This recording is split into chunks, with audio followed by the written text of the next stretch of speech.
Now we will discuss about the follicular conjunctivitis. ये एक बहुत इम्पॉर्टेंट टॉपिक है and this is not given as such in your book.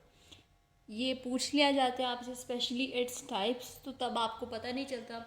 जैसे कि मैंने प्रीवियस पार्ट में भी मेंशन किया था क्लेमीडिया का, जिसका आपकी बुक कह रही है कि पेपिलरी है, लेकिन that is actually follicular conjunctivitis.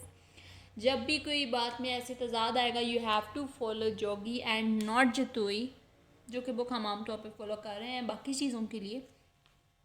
तो फॉलिकुलर कंजंक्टिवाइटिस हम देख लेते हैं।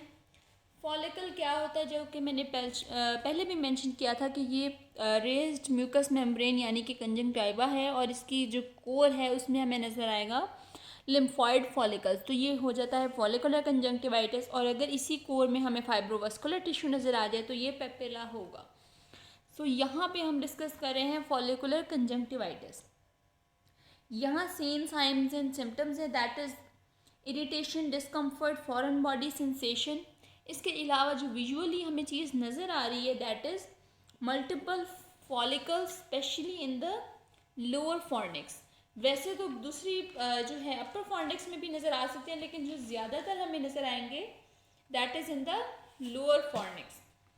यहाँ पे डायग्राम आपकी बुक में गिवन है, you can see development of multiple follicles in the conjunctivitis, that is जिसकी मुख्तलिफ टाइप्स हैं यहाँ हमें बताई हुई है, उनमें हमें ये इस तरह से फॉलिकल डेवलपमेंट नज़र आएगी।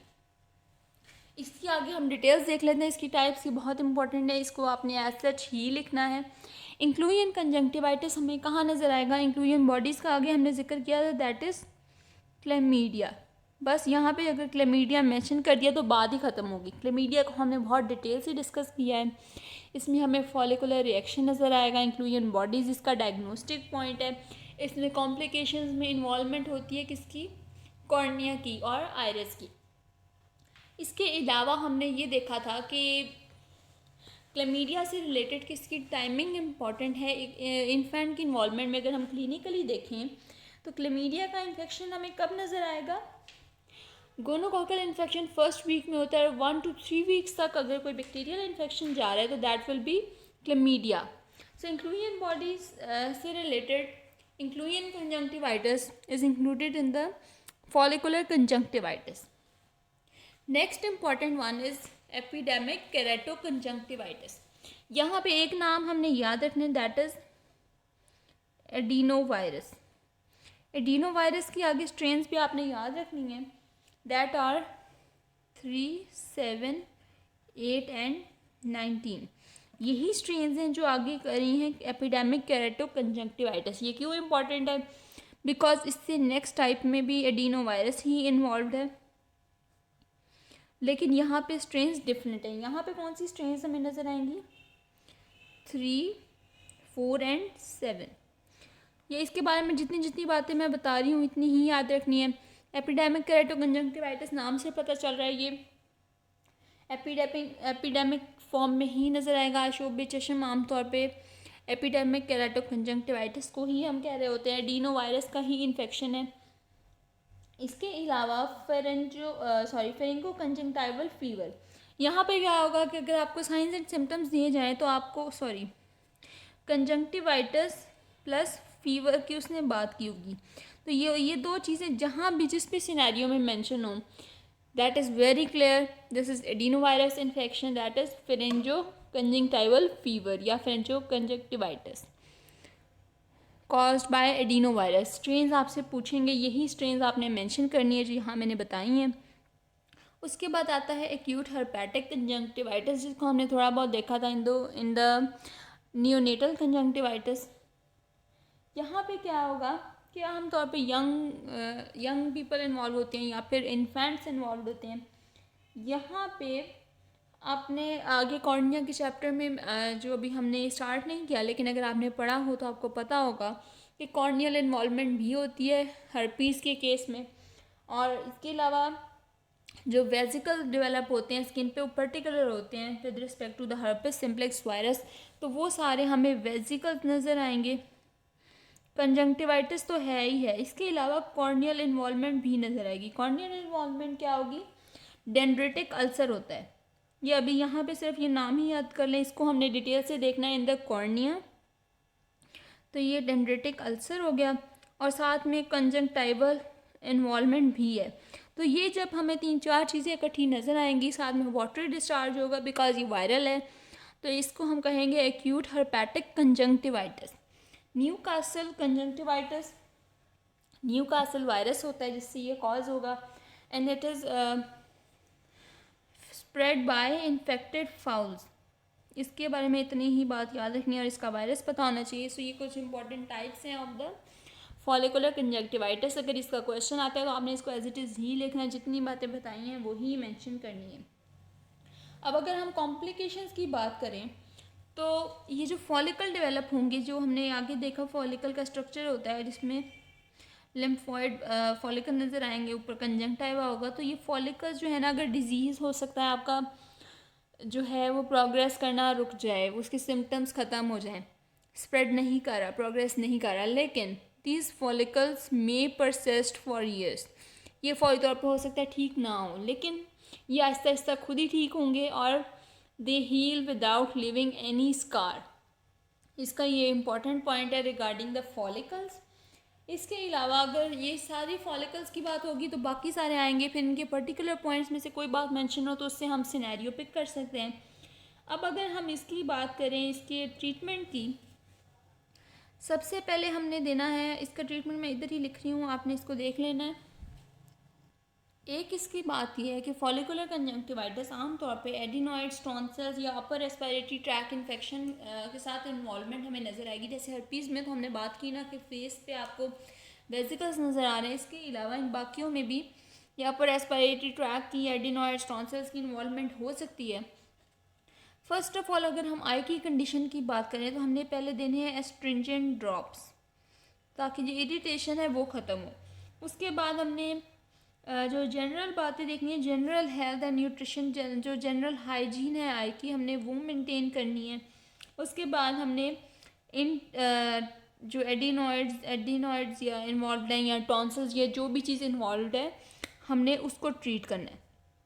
फौरी तौर पे हमने स्ट्रिंजेंट दिए, हाइजीन इम्प्रूव किया और इन चीज़ों को ट्रीट किया, लेकिन इन केस ये नहीं ठीक हो रहे, फिर हमने क्या करना है, स्पेशली जब ये फेरेंजो कंजंक्टिवल फीवर के साथ आ रहा है जो कि ये वाली फॉर्म है, हम क्या ट्रीटमेंट देंगे उसमें इन चीज़ों के साथ एडिशनल, सिर्फ इसके लिए पॉइंट्स हैं, ये सारों के लिए नहीं है, सिर्फ इसके ट्रीटमेंट में हमने एडिशनल पॉइंट्स ये लिखने हैं, एंटीपायरेटिक, क्योंकि बाकियों की हमें ज़रूरत नहीं पड़ती, वो अपने आप ठीक हो जाते हैं, सेल्फ लिमिटिंग है। इसमें हमने एंटीपायरेटिक भी देनी है क्योंकि ये फीवर है साथ में। इसके अलावा हमने देनी है एंटीवायरल।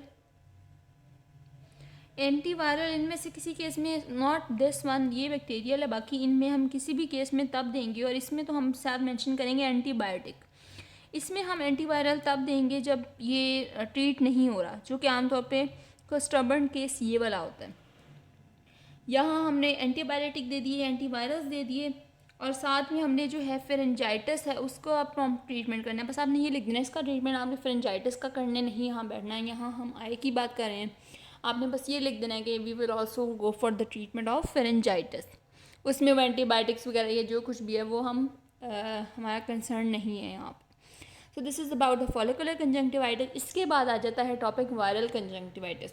बुक में बहुत ज़्यादा लिखा है, सारा का सारा करने की बिल्कुल ज़रूरत नहीं है। वायरल कंजंक्टिवाइटिस जिसमें मोस्ट कॉमन हमने देखा एपिडेमिक केराटो कंजंक्टिवाइटिस, यही वायरल कंजंक्टिवाइटिस में मोस्ट कॉमन है। आशोब चश्म जिसको हम कहते हैं, ये स्प्रेड करता है। तो यहाँ जहाँ पे भी बात होगी वायरल कंजंक्टिवाइटिस की, 2 पिकअप पॉइंट्स हैं सिनेरियो में, ये आपने याद रखने हैं। एक होगी स्प्रेड की हिस्ट्री, बताया होगा कि एक क्लास थी, किसी एक बच्चे को हुआ, वो सबको हो गया है और सब में आए कि ये प्रेजेंटेशन नज़र आ रही है। जब स्प्रेड की बात होगी तो वायरल कंजंक्टिवाइटिस ही होगा। इसके अलावा यहाँ पे आपको लिम्फ नोड की इन्वॉल्वमेंट का जिक्र ज़रूर किया होगा। तो ये 2 पॉइंट्स हैं जिससे आपने सिनेरियो पे करना है ऑफ द वायरल कंजंक्टिवाइटिस। अब कुछ इंपॉर्टेंट पॉइंट्स देख लेते हैं, सिर्फ आपने यही करने, सारी डिटेल्स नहीं करनी। बाकी एडिनो वायरस के इंपॉर्टेंट पॉइंट्स यहीं पे कवर हो गए हैं, ट्रीटमेंट यहीं कवर हो गई है। आपने ये याद रखना है कि ये बहुत कॉन्टेग्यूअस है, यानी बहुत जल्दी स्प्रेड करता है। ये स्प्रेड की हिस्ट्री ही इम्पॉर्टेंट है। क्या ये जो आई की सिक्रीशंस है, जो डिस्चार्ज हो रहा है, इसी से हमने प्रोटेक्ट करना है अपनी दूसरी आई को भी और दूसरों लोगों को भी। तो इसी से ही ये डिज़ीज़ कॉन्टेग्यूअस होती है, एपिडेमिक की फॉर्म में अकर करती है। तो इसकी प्रिवेंशन सबसे अगर हम ट्रीटमेंट की बात करें सबसे पहले, तो वही चीज़ें आ जाती हैं। क्लीनलीनेस, इसमें भी ना यहाँ पे आप जो हमने जनरल बात की थी, ये बेसिकली इसमें ज़्यादा वायरल ही थे, या बैक्टीरिया के साथ हम एंटीबायोटिक लिखेंगे ही लिखेंगे। इसमें हमने कुछ एडिशनल चीज़ें की थी। इन सब के साथ जो हमने पिछला डिस्कस किया है, हम यहाँ एंटीबायोटिक मेंशन कर सकते हैं फॉर प्रोफाइलेक्सिस। यहाँ पे भी सेम ट्रीटमेंट है, यही वाला है कि तो क्लीनलीनेस करनी है या हाइजीन की हम बात करते हैं। उसके बाद आ जाती है एंटीवायरल्स। अगर वो केस नहीं खुद ब खुद ठीक हो रहा, फिर एंटीबायोटिक एज अ प्रोफाइलेक्सिस के और बैक्टीरियल इन्फेक्शन ऊपर इम्पोज ना करें। फिर हमने डार्क ग्लासेस यूज़ करनी है। आपको पता है कि वो ग्लासेस यूज़ कर रहे होते हैं वो लोग जिनको ये बीमारी होती है। ये तो आपने ज़रूर देखा होगा, कॉमन है ये, इसका आउटब्रेक आता होता है। फिर हमने जो प्रिवेंशन में दूसरी आई को क्लीन रखना है, अपने जो है पर्सनल यूज़ की चीज़ें अलहदा रखनी है इन एनी केस, ताकि इसका स्प्रेड ना हो। ये इसको बिल्कुल जनरल सी इसकी ट्रीटमेंट है जो हमने पहले भी यहाँ डिस्कस की है।